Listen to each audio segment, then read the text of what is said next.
Hi everyone, welcome back to another episode of Khatta Meetha. I'm Yusuf, And I'm Zuby. and we just kind of wanted to switch up our format a little bit and just have some casual conversation about some Yeah. interesting experiences we've been having over the past couple weeks or since the last time that you might have heard from us here on the Khatta Meetha podcast, and just share Just our chat. perspectives on it. Yeah, just chat, just have some Khatta Meetha chit chat. Exactly. Um, So this week has been crazy.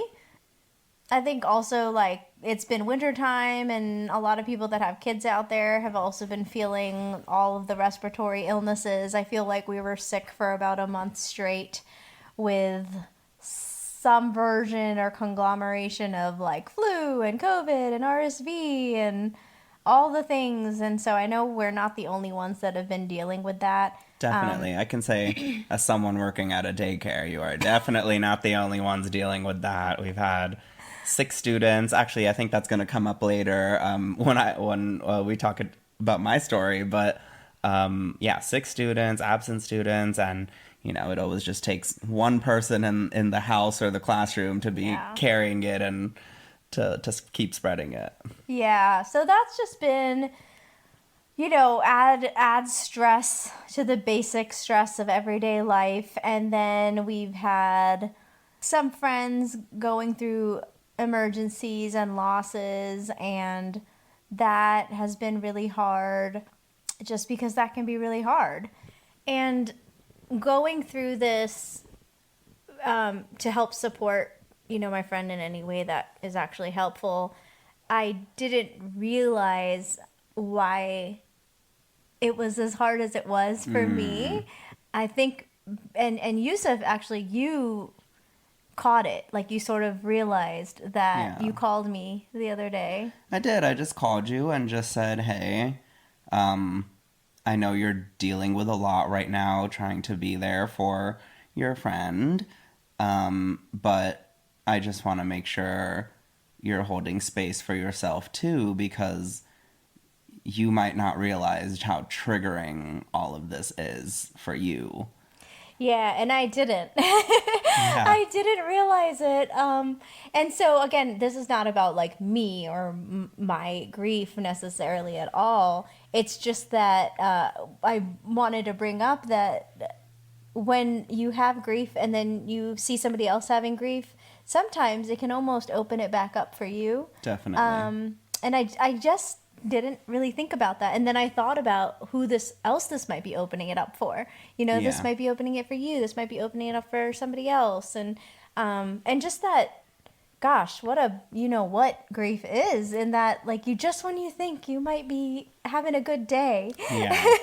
Definitely. I mean, I think there is something to be said about how it's not taking their grief and making it your grief. It's not minimizing their grief. It's just realizing how, like even just language can really take you there. I know when I was reading some of the updates, just some of the words, about stuff that happens in the hospital and procedures and stuff, it was hard to read because it was like A being trigger word. exactly, it was words that I in the hospital said I never want to hear this word again. Intubated, extubated, whatever, and like those are just such triggering visual memories as Yeah. well, that it can be hard to, while you, Disassociate. yeah, we Yeah. might think that we can compartmentalize it while we're helping out a friend, and then we don't realize how much it's hitting us and why we're crying alone at night Yeah. after, you know, just Yeah. trying to be helpful.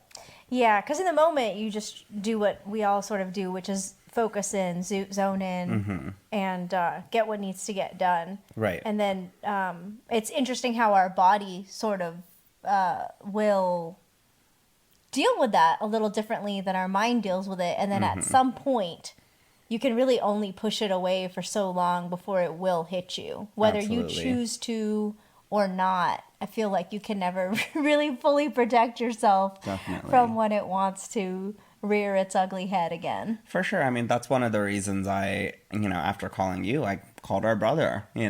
and not for any particular reason, just to say hi, I miss you. I want to hear your voice. I want you to hear my voice. Yeah. And I want you to know, like, you're loved. And because our brother is not someone who processes his emotions. He's and very private. Yeah. He's just a very private person. And he throws himself into his work and is really able to kind of compartmentalize in ways that I know I can't. Yeah, sometimes. I struggle with it too, for sure. And we're, as you all know, big mouths and talk a lot.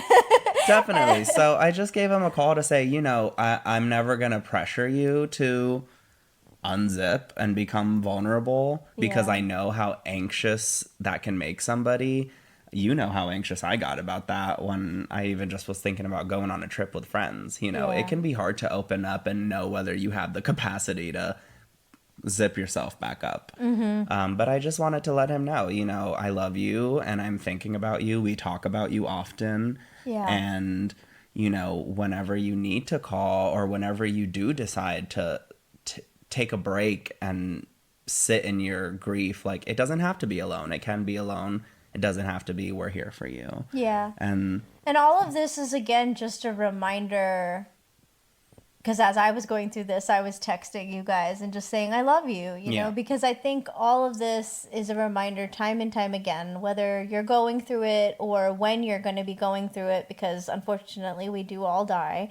That to let people know what you want to share with them and how much you love them and how much sometimes we don't say things to each other until we all assume tomorrow is promised, and we all think we can say what we want to say or need to say or break broken bridges or whatever at a later time. And, life is short. Repair those relationships now. If you can, repair them, say what you want to say so that you can have a healthy relationship with the people that are around you and you don't have to have any regrets. Definitely. And one thing you had mentioned to me that I so deeply respect you for is you were talking about how our dad passed away. Like, mommy didn't have all this figured out. She had to figure it out with us, and she couldn't have done that without a village. All the women that stepped up in our life, all our neighbors that took me in and took care of me and made sure my mom was straight. Like, that's what you're doing for your friend. And well, I hope that I can do that for my friend. I'm definitely don't want to say like I'm doing anything, but I do remember my mom, our mom saying that. I remember her saying a couple of times that, these two women from our mosque came. She's like, they came over with boxes and they just helped me. They just helped me clean and organize and with daddy's things. And she said it to me many times. She was like, it was our neighbors, it was a couple of women she named, that like they came in, they stepped up, she just said that this is how I survived was these people who came in and just stepped in and helped out. And certainly I can't say, necessarily for myself, but we have a neighbor that is exactly that.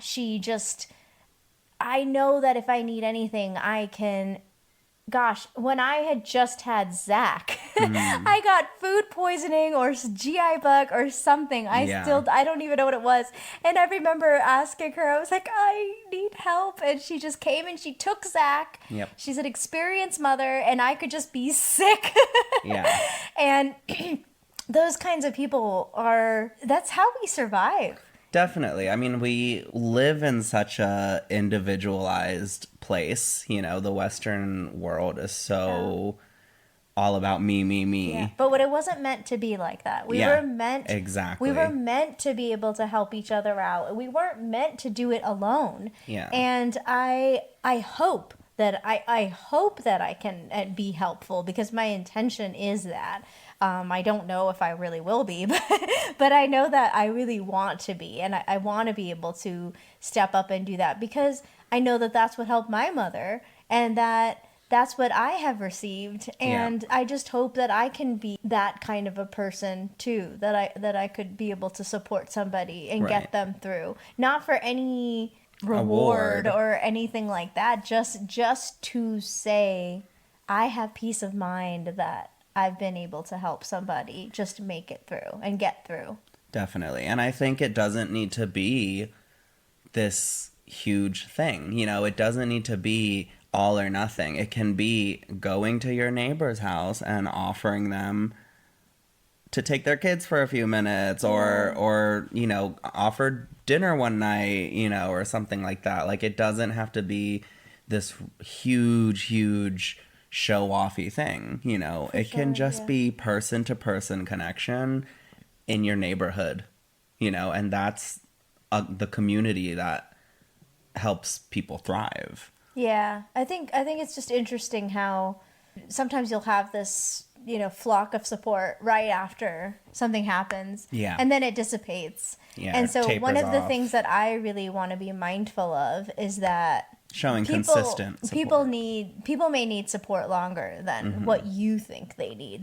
We might be like, oh, 3 months, 6 months, whatever. Well, what if it's 2 years? That's okay. You know, that who are we to judge when anybody could stop, you know, being held up and supported. Definitely. I just think, again, and it's not just about like when somebody dies or when somebody is sick or anything like that. I just think, I bet maybe this is how things were anyways back in the day. Yeah. Or when we were closer knit communities, and somehow that has changed. And I wouldn't be surprised to see if that correlates with the increased stress nowadays, just because I really don't think we were meant to do it all the way that we're doing it right now. I think it's a combination of things. I think it's the higher stress. I think that can lead to a lack of empathy because we're all so focused on making our own ends meet that we don't really hold space for other people.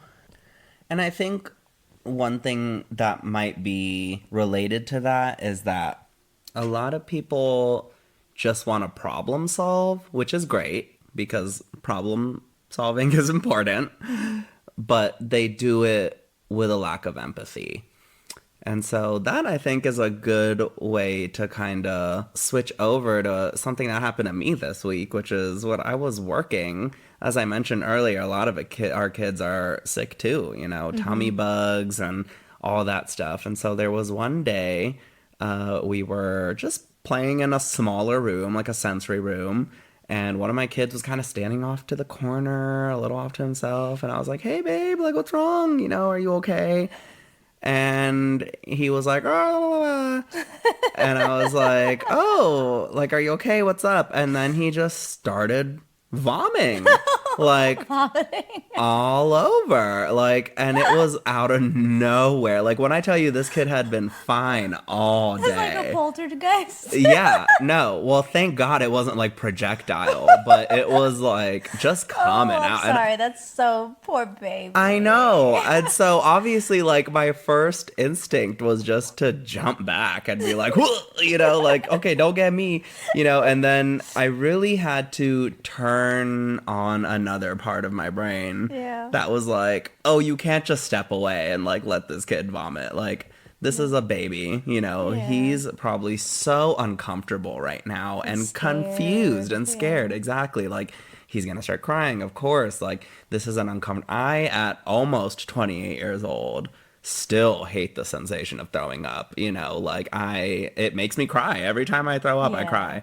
And so it's the lack of control. Yeah, and the vulnerability and absolutely. the fear. You don't know, like, when it's happening, you're like, oh my God, is this done? Is it going to happen again in a third? Can I clean up? Or is it, you know? The anxiety. I know my son gets really anxious when he gets nauseous. Yeah. And that's the first time that I ever saw him like super anxious was when he was nauseous. It's a whole thing. It is. And so I had to really switch hats really quick and like go in the danger zone. And, you know, I used his I basically like used his little shirt to try to catch some of it. And then, you know, I called for support right away, evacuated all the other kids, you know, and then really spent the time just comforting the one that threw up and, you know, of course, clean him up, put him in some new clothes, all that.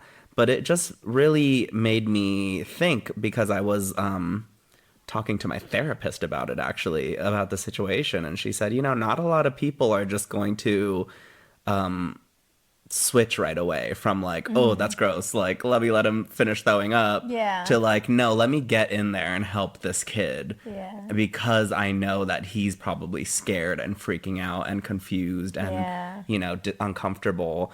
And that lends itself kind of what we were saying earlier, is a lot of people like to problem solve, but they don't think about the person underneath or the people affected underneath, Yeah. and how long they need to be involved, the different types of care they can provide, different ways of showing you care, Yeah. and all I think, that. and that's what I've been trying to be careful about. And maybe I'm just not doing this the right way at all either. But I know everybody's like, oh, I want to jump in and help, which is amazing. But I just know how inundated I was when the whole situation was happening with text messages. Like, I wasn't even home, So Yeah. it's like, I get that everybody wants to outpour their love and support, sure. and that's beautiful and wonderful, but it can also be really overwhelming for the person. And I know I was really overwhelmed because, and then it's like one more thing to be like, oh gosh, I have all these people I need to call back and respond to, Yeah. and this and that, and it's just the last thing For you need is sure. to have something else on your to-do list. Yeah. I mean, we were talking about this earlier. Like, I know for a fact I have tons of messages from when our mom was in the hospital, and even after with the passing, that I couldn't open at the time. Like, I just couldn't, Yeah. because it made it too real and Yeah. too crazy. And now it's like, okay, I do want to really find a place or a time where I can go back through those messages and really process it all. But then it's like the guilt of, oh, I didn't respond, Yeah. or even just like the fear of it all coming back, all the triggering Oh yeah, and that'll it happen. will. It will, because Yeah. I think I did that with something. I can't even remember what it was, and I was like, oh God, Well, I remember it's when, really hard because yeah. you get like transported back to that time and place and all of it. Yeah. And Yeah. even stuff from before then, like I know you were sending like some of mommy's messages and voicemails or voice notes and stuff. Someone was sending recordings of her voice, and like I it was too fresh, like Yeah. even now I still really struggle to Yeah. watch or listen to media with her voice in it and stuff, because it just reminds you, it just reminds you it's all real. And everybody has a different tolerance for that. For I sure. know that's been one of the interesting things is that, and I learned this even with when Daddy died, was that everybody handles things differently. Definitely. And then that is definitely still held true with this, that the way I grieve and what is going to be helpful for me and what I can tolerate is going to be very different than for you and Definitely. for Carl and for Asif and for my aunts. It's all very individual. And some of that is that the relationship was different for each person, and Yeah. some of that is that we are all just different people, so we're all going to have different things. I know sometimes for me what is helpful is to go, and I spent one weekend, I think it was her birthday weekend, going through all 16,000 of my email addresses and finding all of her emails and like putting them Yeah. in folders and like reading them and reading her book that she had started writing. And for a long time, I couldn't do that. Yeah. But for some reason, I felt like that was going to be therapeutic for me. So I went in and I went in deep. Yeah. And it was good for me. Yeah. But I know that for somebody else, that would not be good. Yeah. And, again, this is just, we can speak in general terms too, that for some people, for most people, journaling can actually be pretty helpful. For some people, it's just still too much for them. Yeah. I mean, need to and wait. I can relate to that. I mean, I am definitely someone who needs to like fully, like, is still processing and is still having trouble. Like, I do have plans in May to go down to Florida and like just trying to figure out how I'm gonna visit the graves, and like if like even a year after I'm ready for that, which I think I will be, and I think it is gonna be a really healthy thing for me. But that doesn't mean I'm not dreading it, and it doesn't mean I'm not anxious about it. Yeah. Yeah, I mean, I was just talking to some people about, we're leaving winter time, which means we're going into spring. And what does spring bring with it? Well, it can bring a lot of things, but unfortunately now it's also going to be tied to a couple of other things. So when our mom passed, it was the day after Eid.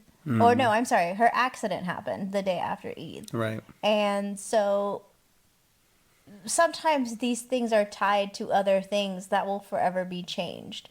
So when it's near other special Right. occasions, Like right before our brother's birthday, you know. yeah, or like exactly birthdays, holidays, etc. All of that is changed, and then the context of that changes, and then that can be very heavy for people. That spring is not just spring, March is not just March anymore, Definitely. etc. So everybody handles that differently. I know for me, I was just starting to think about, Ramzan's going to come up, Eid's going to come up, what's after that, and then April's going to come. And gosh, I'm kind of like dreading it a little bit, what's going to happen. And so I texted my brothers and I was like, what do you think about being here so we can at least be together and be Yeah. miserable or something? No, So, definitely. I mean, I even said that to Asif earlier. I said, like, misery loves company. And, like, if you just want to call and be silent on the phone with me, you can yeah. do that, And I relate a lot to what you're saying. I mean, my birthday's coming up in a couple days, and I'm dreading it. Like, I'm dreading not seeing that text message in the morning, Yeah. And, Yeah. and so it's like, it's interesting because in a way I do feel purpose. So, like, I feel like we really are too well equipped to like be in our friends' lives for this reason, or not just our friends' lives and other people's lives, because we do bring a level of empathy catered to people individually and not just like the situation. We are very intentional in how we reach out to people and try to help them. And it's because we've been through this, you know, as many times as we can be for our parents. And of course, it's not the same. Everybody has different relationships with their loved ones. But like, for example, I have two students who have a parent that have passed, and like, Yeah. it's weird that I feel like I'm meant to be in this classroom because very few people are equipped to handle that specific trauma the way I can, for these kids. And so, And that just happened to be. It's not like it was yeah, intentionally placed. So of course. it's Yeah, interesting how, not that there's ever silver linings to anything or that things happen for a reason. I mean, obviously some people will say that, but it is interesting how things play out for sure. sometimes. I For will sure. never tell somebody this happened for a reason because nobody wants to hear that. Please. Yeah, But it is interesting how things play out. Like I was definitely. telling Yusuf a little while ago, I think last weekend, that mommy used to tell me all the time about how God put you in her life, how God divinely wanted you in our lives because he must have known, that daddy was going to go early. Yeah. She said that so many times to me that, you were placed here with a very clear purpose or just Yeah. very much meant to be. Yeah, and I wonder, I don't wonder. I feel as though she was onto something, and like maybe I am. Like maybe that's my purpose on this earth, is like to be that buffer for a lot of people, to help them understand grief in a way that I don't fully understand it, but maybe not to understand it, just to help them get through it.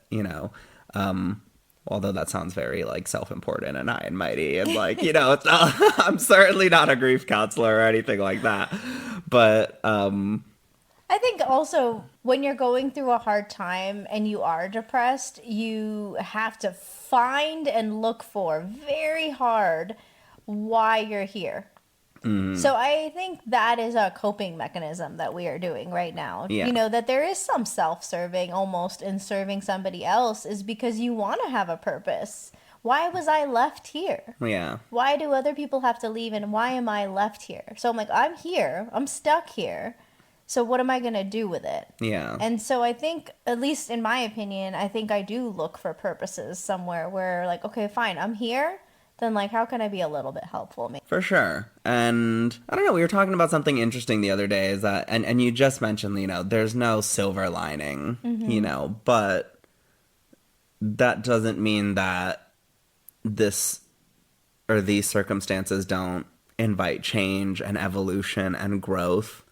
And I know I personally have grown more than I ever thought I could in these past few months, just mentally and emotionally, which is unexpected, like, I mean, not unexpected because I think a lot of people do grow from these experiences, but Post-traumatic growth, yeah, like, I think I wasn't expecting You weren't expecting it, the though. level of growth in the ways I have grown, in the way that I'm really able to hold grace for myself and space for myself and grapple with the different parts of self that are always fighting for control of the driver's seat.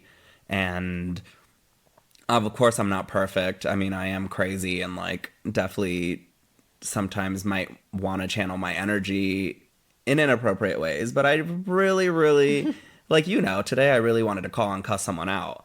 But it's like, Oh, but yeah, we had that conversation about that. yeah, but stay tuned or ask us for the tea if you want to know. But like, I really had to think about the last intense conflict I was in post grief and think about how, yes, there is the part of me that's so willing to get gritty and nasty, but it's not worth it. And, like, it's... And your sister talked you down. Of course. And not just you. Like, I genuinely Yeah, you did figure it out on your own. only didn't call Because of mommy. because of my mom. Like, I Yeah. felt her hand on my shoulder saying, like, Calm just down. let it go, like, and so Yeah. there is growth to be had in such difficult circumstances, and the best way to grow is together and in a village and with people around you that are aren't just here for a season. They're here because they care about you and love you and are gonna support you in the same way you're doing for your friend, which I so deeply respect. And Well, I mean, I don't feel like I have done anything, but I do think, I'm sure she feels like you're well, doing plenty. I just I think the most important thing that I hope that I can impart, just because, again, having been through it, is to let her know that she's not by herself. She's Right. not going to have to do this alone, because grief can be really lonely. Definitely. And that, again, like you told Asif, that if you want to just call at 2 a.m. just to be silent or cry or bawl or whatever, like, when I tell people I'm there for that, I mean it. I'm there for that, because Absolutely. sometimes that's what you need. Yeah. So, and it can be, it's going to be at 3 a.m. and it's going to be at 4 a.m. Right. I mean, one part of my moving up here closer to you and my stepdad and all that is that I really wanted to be intentional in being there, and actually putting my money where my mouth is. Like, I know there's definitely times you ask me to babysit and I'm like, I just got off of work with a bunch of kids, Yeah. And then I have to check myself and remember, like, this is why you moved up here. Like, those boys are your life. Your sister and your brother are basically all you have left now, like, do it, be there for those boys, like, babysit. It's not going to kill you. You'll be a little exhausted. And that's why you moved up here. And so it is putting your money where your mouth is. That night you had texted me and said, I let my friend know they can call you if they Yeah. have a question about Yeah. whether to, Yeah. take someone to the hospital, whatever. And I stayed up, like, and it's like, not trying to pat myself on the back, but, Yeah. like, I understand that, like, these are the circumstances, Yeah. when we were in the hospital for a week straight, who knows who we had to call at what time to get whatever figured out. Right. It's the people that picked up and were there for us that got us through it. And I was just thinking the other day, because, we have the most profound thoughts usually in the shower. I don't know if you do, but Hashtag just shower thoughts. just because it's like, you're alone with yourself and your thoughts, and right. So I was thinking, family is what you make also. So yes, we have, our blood relatives and family that we love and hold dear, but also ultimately the family is the little family that you make for yourself and the little village that you make for yourself wherever you are. And maybe people are there just for like a small season of your life, but either Yeah. way, it's interesting how when these things happen, who comes up and who doesn't, and it might not be what you think, and not to say that's good or bad or any of that, but Right. it's just interesting and mindful, and that maybe those people are just put there for a little time to help you with that, and Definitely. I don't know, I know it's like big picture profound stuff maybe, but Well, it's just interesting, how it's just life, it's so yeah. interesting how these people can come in and out of your life and how you're like, wow. And that seems like a good note to end on. So if you're looking for purpose, and you Good have, luck. or if you have the means, find a good charity to donate to. We've both recently made donations in our parents' names. Yeah. Because it's a small way, if you can, give back and find your purpose and Yeah. go check on your neighbors. Go check on your friends. Tell everybody that you love them if you mean it. Yeah, tell everybody you love that you love them. And try not to cuss anybody out today. Bye. Bye. See you on our next episode. Bye bye.